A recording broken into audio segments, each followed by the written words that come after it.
What if Tracy McGrady stayed in Toronto? Today we'll be looking at what Tracy McGrady's career may have looked like had he stayed with the Toronto Raptors. Tracy McGrady was drafted to the Toronto Raptors in 1997 with the 9th overall pick. He came straight out of high school, and in his rookie season he averaged 7 points per game, 4 rebounds per game, 1.5 assists per game on 45% shooting. However, he only averaged 18 minutes per game and didn't really have that much of an effect on Toronto. The Raptors finished with a 16-66 record in the 1997-1998 season and ended up getting the number 4 overall pick in the next year's draft.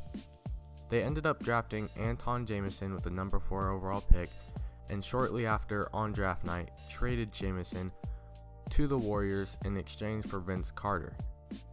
T-Mac in his second year averaged 9 points per game, 6 rebounds per game, 2 assists per game on 43% shooting with 22 minutes per game.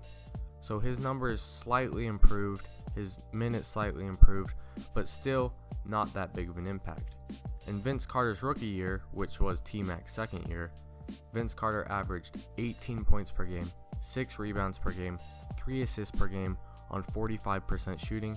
He also averaged 35 minutes per game, so he was getting 13 more minutes per game than Tracy McGrady. This led Vince Carter to win the Rookie of the Year, and in his incredible rookie campaign, he became the star of the Raptors. The Raptors finished the 1998-1999 season with a 23-27 record, and the reason they only had 50 games was because it was a lockout season. So T-Mac in his third season averaged 15 points per game, 6 rebounds per game, 3 assists per game on 45% shooting, and he got 31 minutes per game. So this is the season when T-Mac broke out of his young, inexperienced shell and became a key contributor on the Raptors.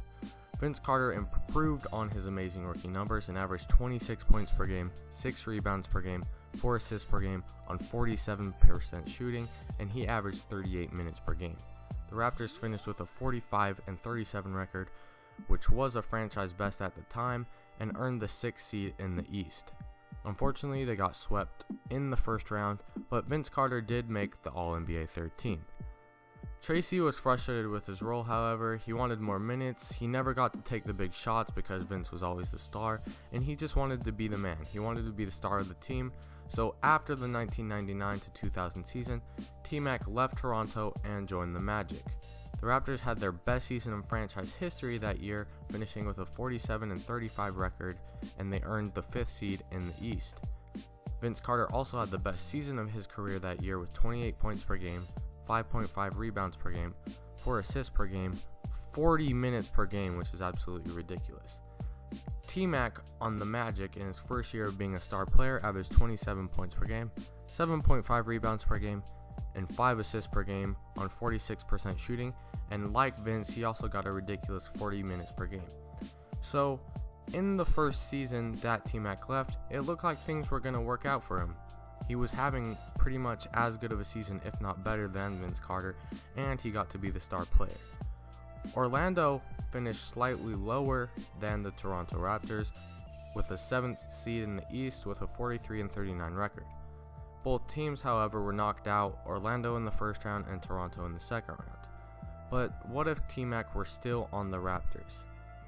In this new NBA, where T-Mac stayed on the Raptors instead of going to Toronto, both Vince and T-Mac experienced slightly lower stats, but this leads to more team success. Their new stats would go like this.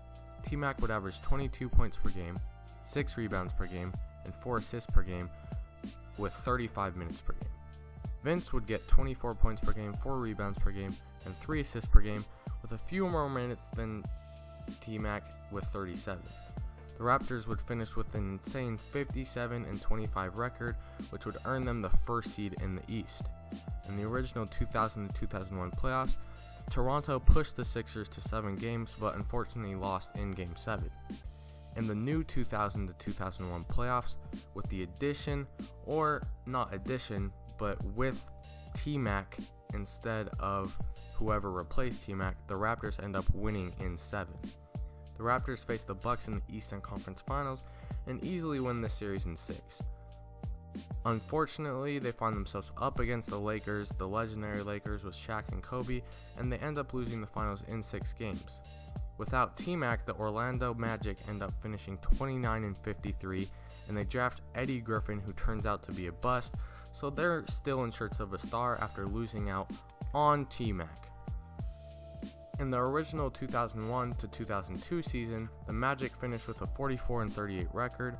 Without T-Mac, the Magic end up finishing 30-52. The Raptors originally finished 42-20, and originally the Raptors were the 7th seed in the Eastern Conference.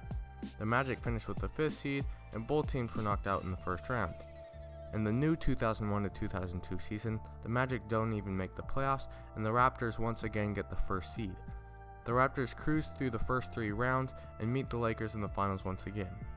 This time the Raptors are more experienced and a better team, and the Raptors are able to win in 7 games with the dynamic duo of Vince Carter and T-Mac, and it also helped a little bit that the Lakers were slightly not as good, they're slightly worse, they're slightly weakened than the year before. The first championship in franchise history comes, and T-Mac wins Finals MVP. Vince Carter and T-Mac both make the All-NBA second team, and coming into the offseason, the Magic get the 8th pick in the draft and take Amar'e Stoudemire, who turns out to be their future star. This brings us to the end of this what if video, but there are still many more questions that we could ask. Would the Raptors become an all-time great dynasty? Would they win multiple championships? Would T-Mac stay healthy in Toronto? Would Shaq and Kobe win multiple championships, and would they still be considered the all-time top 10 great players like they are today? Would Vince Carter be traded to New Jersey in 2004? There's so many questions, and I'm very well aware that this video could have gone on, but I want to hear your guys' thoughts on what it would have been like if Toronto had kept Tracy McGrady.